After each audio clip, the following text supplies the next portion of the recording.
Sa nakaraang video ay natapos tayo na kung saan ay sinabihan ng ating bida ang lahat ng kumikalaban sa kanila na walang makakalabas sa lugar na ito dahil sa ang lugar na ito ay ang kanilang magiging libingan, kaya naman sinabi nito na siya, si Qian Yuwon ang ikalawang heavenly demon ng Great Heavenly Demon Divine Cult, ay inuutusan sila na paslangin ang lahat ng mga kaaway. Bigla naman na nagulat ang pinuno ng Murem Alliance sa sinabing heavenly demon ng ating bida, dahil sa tinawag nito ang kanyang sarili bilang isang nilalang na kilalang tinahak ang landas ng pagiging malupit, kaya naman ay napapatanong ito na kung dinideclare ba nito na tatahakin niya din ang kaparehas na landas ng taong iyon. Matapos na ipag-utos ito ng ating bida ay ang lahat naman ay agad na sumunod sa kanya at nagsisugod, kaya naman ay agad na din na naghanda ang kanilang mga kalaban sa mga papasugod na hukbo ng ating bida. Sa kabilang banda naman ay masayang sinasabi ng Unrivaled Sword na si Wang John na gustong-gusto niya ang misyon na ito at bukod pa doon ay ito ang kanyang unang beses, kaya naman ay uunahin na nito ang pinuno ng Yellow River 18 Waterways na si Gal Mojem, dahil dito ay napasabi naman ito na inaasahan na niyang siya ang unang tatargetin ng isang ito, kaya naman ay agad na din niya itong sinugod. Ngunit nang makalapit si Wang John dito, ay bigla naman na may kung sino ang biglaan na lang na samalag sa kanyang pag-atake, kaya naman ay bigla itong natigilan at nagtaka. Matapos ay nagsalita naman ang Flame Blade Master at tinanong si Wang John na kung nais ba nitong labanan ang mahina bilang siya na isang malakas, kaya naman ay malakas na nagpalitan ang dalawa ng kanilang mga pag-atake. Habang pinagmamasdan ito ay sa isip ni Gal Mohan ay naiinis ito dahil sa tinawag lamang siya ng matandang ito na mahina.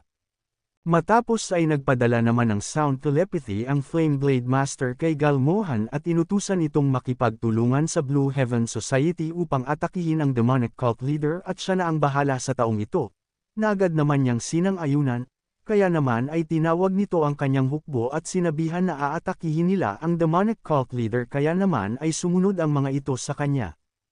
Habang inaatake naman ni Wang John ang Flame Blade Master at habang umiiwas ito ay masaya naman niyang sinasabi na ang pagwas-iwas nito ng kanyang malaking espada ay para lamang itong nagwawasiwas ng isang maliit na sanga ng kahoy, at gaya nga ito ng kanyang inaasahan sa isa sa 5 great martial artists.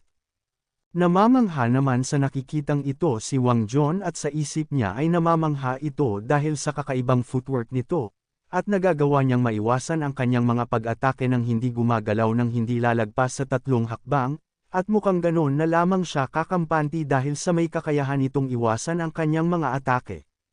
Kaya naman nang makakita ang dalawa ng pagkakataon upang makagawa ng pag-atake, ay agad naman na nasalag ito ni Wang John at nagawang mapatama ang kanyang kamao sa katawan ng Flame Blade Master. Matapos ay mabilis nitong winasiwas ang kanyang sandata upang mapa-address ito, ngunit nang sinundan pa niya ito ng sunod na pag-atake, ay agad naman na nasalag ito ng Flame Blade Master, at sa nangyari, ay nagsanhi ito ng malakas na pagsabog sa kanilang kinaroroonan, upang ang dalawa ay mapa-address. Matapos na makakuha ng balanse si Wang John, ay sa isip nito ay napapasabi siya na mukhang ang isang ito ay isa sa mga matataas ng Supreme Saber of Six Martial Arts Sect, at ang level ng kanyang martial arts ay kahalintulad ng kung anong mayroon siya, kaya naman ay sinabihan niya ito na hindi niya alam na may kung sino palang kagaya niya ang mayroon sa Jiangho. Sumagot naman dito ang Flame Blade Master at sinabi nito na ang Jiangho ay isang napakalaking lugar. Matapos ay nilinaw nito na kung isa ba siya sa 5 great martial artist, dahil kailangan niyang maging ganoon kalakas upang magawang matapatan siya. Sa sinabi niyang ito ay bigla naman na natawa si Wang John at sinabi na kung hindi ba mas mabuting lumaban ito sa kanilang Demon Lord kung nais nito ng mas malakas. Ngunit sinabihan naman siya nito na huwag na niyang subukan pa na umalis sa sitwasyon na ito, dahil sa may inihanda silang espesyal para sa demonic cult leader, kaya naman ay siya ang lalaban sa kanya. Dahil dito ay masayang sinabi naman ni Wang John na kung ganon ay sa tingin niya na tama na iyon para sa kanilang pagpapainit, at ngayon ay seryosohin na nila ang kanilang paglalaban. Sa kabilang banda naman, ay nag-umpisa na din ang paglalaban ng kani-kanilang mga kasama sa grupo. Sabi naman ng mga tagasunod ng ating bida ay lumaban sila kasama ng Demon Lord at huwag na Atris, at habang nangyayari ang kabi-kabilang paglalaban, ay sa isip ng Heaven's Master ng Blue Heaven Society na ang mga miyembro ng Murem Alliance ay hinahadlangan na ang kanilang daan, at ngayon ay kailangan na nilang atakihin ang Demon Lord ng sama-sama, ngunit napapatanong ito kung nasaan naman kaya naruroon ang ating bida na si Qian Yuwon. Dagdag pa nito na ang mga master ng Murem Alliance ay nag-umpisa na din na kumilos sa pakikipaglaban, nang bigla naman itong natigilan dahil sa mga papalapit upang sagudin siya. Dahil dito ay nakaramdam naman ito ng matinding inis, kaya naman ay sa isang pag-atake ay madali lamang niyang napaslang ang mga papasugod. Dahil dito ay napasabi na lang ito na mukhang kailangan muna niyang linisin ang mga mahihinang tagasunod ng demonic cult, nang bigla naman siyang napalingon at natigilan, dahil sa nakita nito ang pinuno ng Murem Alliance na naghahanda upang atakihin ang Chi Blade Master, ngunit madali naman na nasalag nito. Napapangiti naman sa nangyari ang Chi Blade Master at sa isip nito ay napapasabi siya na anong lakas ng loob nito na gamitin nito ang kanyang Chi at atakihin siya habang abala ito sa pakikipaglaban, at mukhang naisip ng pinuno ng Murem Alliance na sa ganitong paraan siya mananalo sa kanya, kaya naman ay winasak nito ang lupa sa kanyang likudan at napapasabi na kung ganon ay tuturuan niya ito ng kanyang leksyon. Matapos na mavisak ang lupa sa kanyang likudan ay agad naman niyang pinalutang ang lahat ng mga bato gamit ang kanyang Chi Telekinesis. Sa nangyari ay pinagmamasdan lamang ng pinuno ng Murem Alliance ang ginagawa nito, at hindi din nagtagal ay agad na nitong binitawan ang kanyang inihandang atake, na matagumpay naman na nasesalag nito.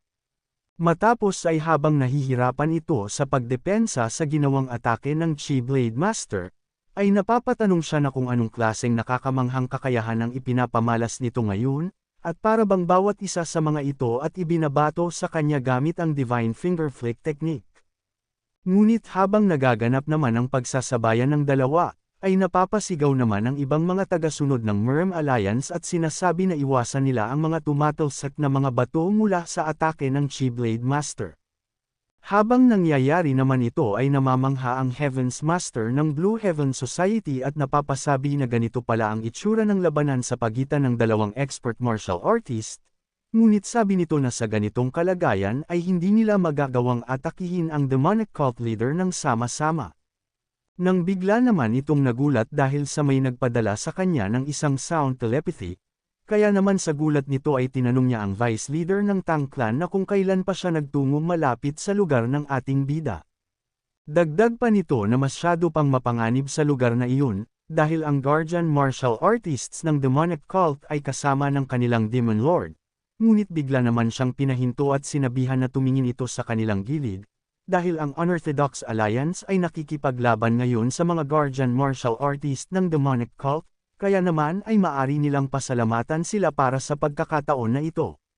Sabi pa nito na ngayon ay tignan nito ang kanyang gagawin, dahil dito ay napatanong naman ang Heaven's Master na kung ano ang kanyang binabalak, matapos ay may kinuha ito na kung ano na nakatago. Sabi nito na gamit ang huling bote ng formless poison na ito, ay magagawa niyang mapabagsak ang demonic cult leader ng kasama siya. Kung umabot ka na sa parte ng video na ito ay maari lamang na i-click ang like at super thanks sa baba bilang pagsuporta. Maraming salamat. Ang Sichuan Tang Clan ay kilala bilang ang ikalawa pagdating sa mga lason. Ang formless poison ay isang lason na gawa ng Tang Clan, at hindi sa pagmamalabos na pagsasabi na ito ay ang pinakamakapangyarihang lason sa buong Zhongyuan. Ang nakakamatay na lason na ito ay walang amoy o maging ang lasa, ngunit ang mahawakan ng taong iinom nito kahit lamang madempian ang kanyang balat, kahit pa ang pinakamalakas na martial artist ay maaring mamatay sa loob lamang ng 15 minuto. Ito ay ipinagbawal sa Murem Alliance dahil sa kung gaano ito kadelikado, kaya naman ang mga sangkap at talaan ng paggawa dito kasama ng nagawang mga lason, ay sinira sa harapan ng lahat ng mga master.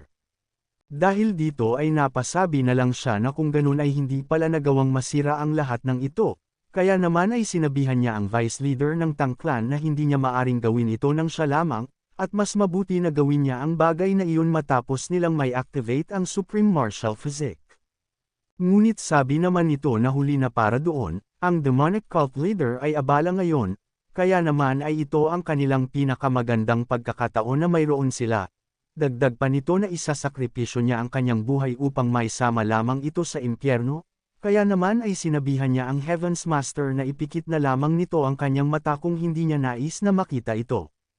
Kaya naman dahil sa wala na din siyang magagawa pa ay sinang-ayunan na lang nito ang kanyang plano, at sinabi na nandito lamang siya kasama nito hanggang sa huli nitong sakripisyo. Matapos ng pagsang-ayon ng Heaven's Master, ay agad na din itong kumilos habang abala sa pakikipaglaban ang mga kasamahan ng ating bida. Sa isip nito na gamit ang Million Poison Man technique na magagawang magpalabas ng lason mula sa kanyang katawan, kasama pa ng Formless Poison, ay makakaya niyang paslangin kahit pa ang mga immortal. Habang isa-isa niyang pinapaslang ang mga humaharang sa kanyang dinadaanan, ay sa isip nito na ito ang dahilan kung bakit ang paggamit ng mga lason sa isang labanan ay sinasabing isang matalinong pandaraya, at dahil sa bagay na ito, siya at ang tangklan, ay hindi masiyadong kinilala ang kanilang mga nagawa. Habang abala ang ating bida sa pakikipaglaban ay agad naman itong nagtungo sa tagong parte sa likod ni Xian Yuun. Sabi nito na ang Supreme Saber of Six Martial Arts Sect ay maganda ang ginagawa at mas higit pa ito kumpara sa kanilang inaasahan, ngunit kailangan pa nilang makatagal ng ilang sandali pa.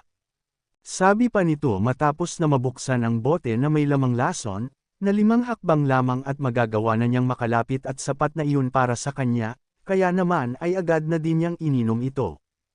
Habang may kakaibang nangyayari sa kanyang katawan, ay napapasabi siya na masiyadong nakakakilabot ang kanyang nararamdaman. At sa pakiramdam niya ay para siyang pinupunit kahit pa sa dami na ng kanyang lason na nailagay sa kanyang katawan, ngunit sabi nito na kahit ano pa man ang mangyari ay isasakripisyo niya ang kanyang sarili upang paslangin ang demonic cult leader na si Xian Yuun at ang kanilang Blue Heaven Society ay magwawagi, at bukod pa doon ay malalaman na ng lahat ang pangalan ng kanilang tangklan at ang kanilang kapangyarihan. Kaya naman kung gusto mo na masubaybayan ang ating kwento ay i-open mo lang ang notification bell pagkatapos mo na mag-subscribe.